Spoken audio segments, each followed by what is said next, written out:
And you're working on their dirty bike now.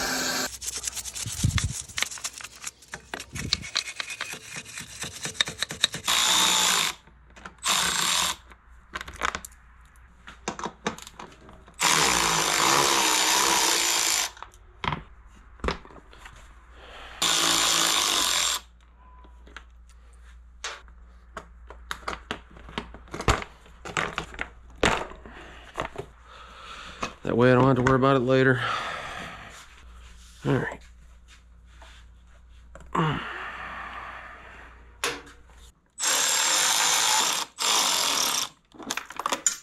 Timber. Y'all can't tell, I freaking love this tool. So awesome.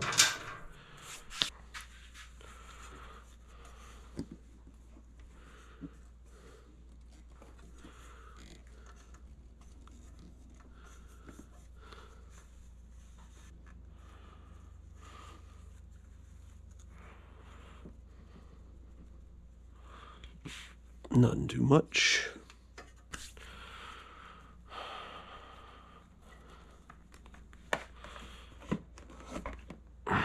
Alright. Well, I am curious what these clearances are, so let's go ahead and pop these caps off. Always remove dirt and crap before you go opening up the motor, if at all possible. When you're taking something apart that's perfectly good, you definitely don't want to cause any issues dropping a big old chunk of mud or dirt down in there when you go popping these caps off. Alright, let's go ahead and crack those, I don't know what you want to call them, tappet covers, I don't know. They're pretty freaking big though, I can tell you that.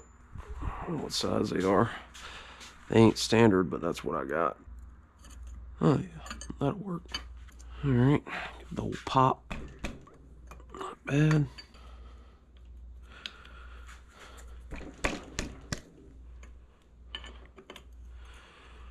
Might have a little oil dribble out of there, ain't gonna be bad. That was a 15/16, worked just fine. It's probably like a, I don't know, 22 or 24, something like that. We know 25.4 is 1 inch, so 15/16 is a little less than an inch.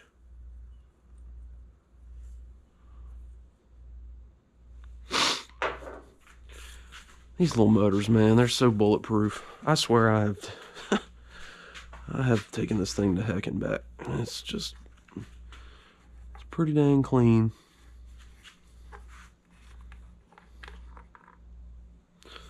Alright. So we need to get this off so we can access the crankshaft, and this is our timing marks. So what am I going to use for that? I need something real big and fat. Use something small on there though, all you're going to do is dig into it. And it's going to hack it, I'm telling you. Just cutting right into it. You can see that one's already hacked up. Now I came up with some interesting mess to get this one, but it worked. I got that one loose. I used a freaking flat punch and vice grips. You just want something that fills that space, because you can see what's happened to this one. It's gotten all chewed up in the past. She's locked in there pretty good too. I'm just gonna have to use a screwdriver. It just does not want to come. Let's give her an old tap trick.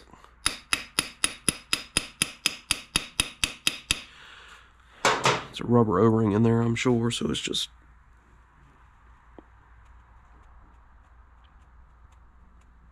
if I can find a washer. Let's see what we got here.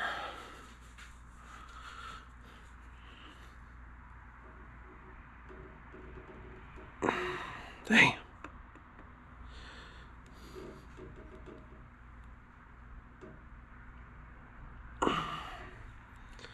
It just don't want to go. We can get away without taking this one out, but I'm just determined now. It's just tearing it up worse. Ah. God darn, man. I chipped my fucking screwdriver. Damn, really? That thing is tight, boy.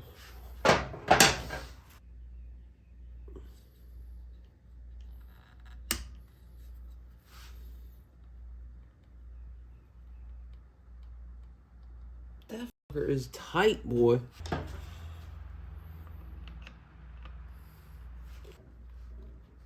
Got you, bitch. Ha! Play with me. Hell yeah. That's what I'm talking about. Screwdriver up, but oh well. Got your ass. That's what the hell I'm talking about. Phew.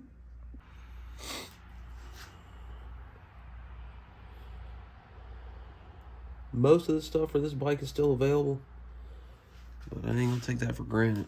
I need to check and see if that is. So what the manual says is rotate this.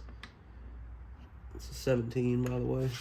So what we're doing here is, you see in there, you got that, it's basically the side of the crankshaft.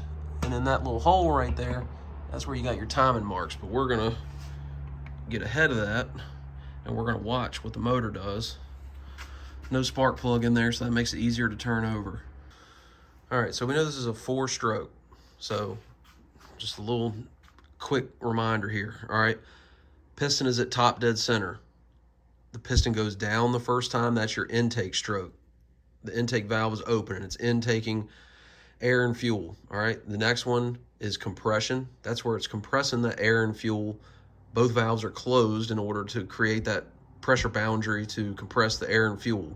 When that compresses, the spark goes off, boom, blows the piston back down. That's where you get your power from, which is why it's called the power stroke.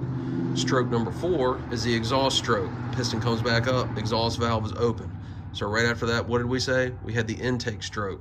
So then right after that exhaust valve opens and closes on the exhaust stroke, the intake valve is going to open and close on the intake stroke. It opens while the piston goes down on the intake stroke, piston comes back up, that's the compression stroke. That is the top dead center we want. So keep in mind, you got a top dead center at exhaust as well as compression. We want it on the compression stroke. That's when the whole point is to get the cam lobes completely free from the valves, basically. If we came to top dead center on the exhaust stroke, then the exhaust valve is going to be tight, most likely. So we want it top dead center, compression stroke. And how we're going to do that, turn the motor counterclockwise using this, all right, and we're going to watch. So when we see that exhaust valve, exhaust is closest to the exhaust port, when the exhaust valve opens, all right, exhaust valve is opening, if you can see that. All right, exhaust valve is opening, okay? Now the exhaust valve is closing. So the next thing that's going to happen is the intake valve is going to open and then close. See it opening? All right, it just closed. So now we're probably about mid-stroke and we want to find those timing marks in there. You can also put a straw down in the cylinder. I know that's hard to see. There you go.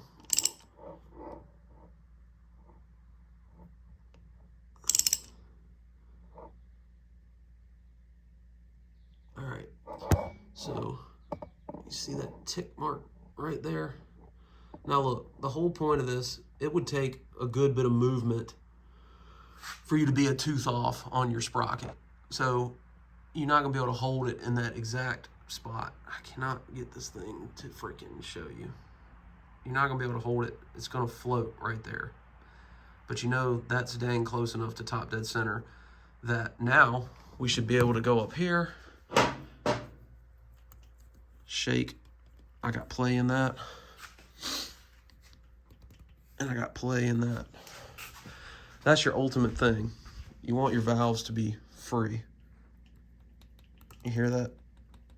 That means that it's free. So at that point, we can check our clearance. You see that spot right there? So where we want to measure our clearance is going to be between your tappet and the stem of the valve. So right in that area right there. Okay, we're going to take our feeler gauge and we're going to go in between those two spaces there. So you see here looking at the book, all right, valve clearance cold, she's cold. On the intake, which is the intake side, so we want 0.08 to 0.12 millimeters, or basically 0.03 to 0.05 inches. And then you see there's a different measurement there for exhaust, 0.1 to 0.14 millimeters, 0.04 to about 5.5 thousandths. All right, so let's see what we got. So on the intake, 0.08 to 0.12 millimeters, so about 0.1 millimeter would be perfect. And just a little snug pull. She's good and snug. That's good. So when you push this in there between the valve stem and the tappet, what you want is just snug. I mean, you should feel it pushing in. It should not be extremely forced, and it also shouldn't be crazy loose. So see how that's kind of while it goes through there? I mean, that's like perfect. It's exactly what we want. And if you have a feeler gauge that's kind of in the mid-range, that's definitely what you want to use. Now, if you go to adjust it, you know, you can adjust it a little bit more towards the tight side, but I wouldn't go as far down in clearance as it says you can do, because I guarantee you, when you go to tighten that lock nut, you're going to snug it up just a little bit more than what it was. So that's what we're looking for. Yamaha sells a little special tool just like they do for everything if you need to adjust it. Usually like on older school motors and stuff like that, I'm calling this a tappet. I think that's what the correct term is, but light me up if it's wrong, whatever. But usually this would be like just a place for a flathead screwdriver. If you look in the manual, it calls for a special tool, blah, blah, whatever. We don't need that. So you're looking at the intake valve, okay? Say you take your measurement, and the only way you can get a snug fit is with 0.14, 0.15 millimeters, all right? That means your gap is too big. So we need to tighten down on that tappet just a little bit to get our clearance smaller.